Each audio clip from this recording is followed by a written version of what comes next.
నమస్కారం అండి. నా పేరు ఏవి Ramana, circle inspector of police, Venkatagiri.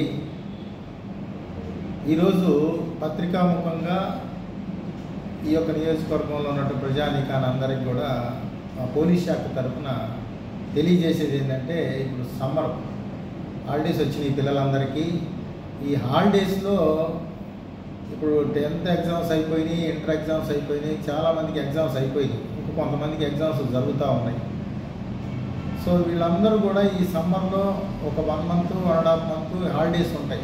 వీళ్ళందరూ ఇళ్ళకాడ ఉండేసి ఈ పిల్లలందరూ కూడా పక్కన ఉన్నటువంటి ఫ్రెండ్స్తోని స్విమ్మింగ్ అని చెప్పేసి కాలువలమ్మటే, అలాగే చెరువులమ్మటే, బావులమ్మటే వెళ్ళటానికి ఆస్కారం ఉంటుంది. ఈ పిల్లలు వాళ్ళకి ఎంత లోతు ఉంటుంది తెలీదు. అక్కడ లోపల ఏ రకమైనటువంటి మడుగు ఉంటుందో తెలియని పరిస్థితుల్లో పిల్లలు ఆకుతాయిగా వెళ్ళి ఈత కొట్టడానికి ప్రయత్నం చేసి ప్రాణాల మీదకి తెచ్చుకుంటూ ఉంటారు.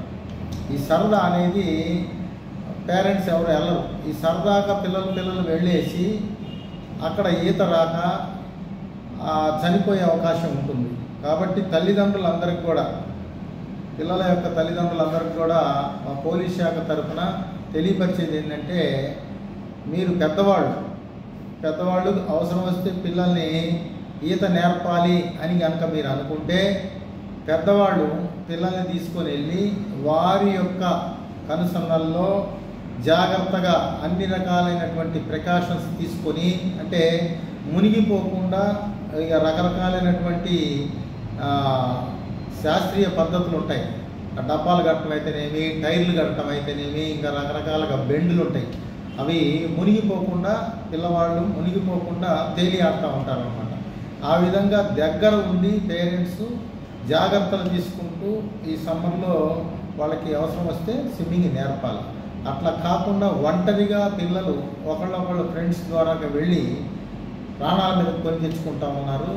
ఇప్పుడు వరకే మన రాష్ట్రంలో చాలామంది పిల్లలు ఈ 10-15 రోజుల్లోనే స్విమ్మింగ్ అని వెళ్ళి ప్రాణాలు కోల్పోవడం జరిగింది. ఒంటరిగా పిల్లల్ని బయటికి దయచేసి పంపించొద్దు. స్విమ్మింగ్కి వాటికి వెళ్ళినప్పుడు చాలా జాగ్రత్తలు తీసుకోవాలా. పేరెంట్స్ పెద్దలు దగ్గర ఉండి వారి యొక్క పర్యవేక్షణలోనే ఈ స్విమ్మింగ్ అనేది నేర్చుకోవాల్సి ఉంటుంది. అట్లా కాకపోతే వాళ్ళు ప్రాణాల మీద కొని తెచ్చుకోవాల్సినటువంటి పరిస్థితి వస్తుంది. కాబట్టి పేరెంట్స్ అందరికి కూడా మా పోలీస్ శాఖ తరఫున విజ్ఞప్తి చేస్తూ ఉన్నాం. Thank you.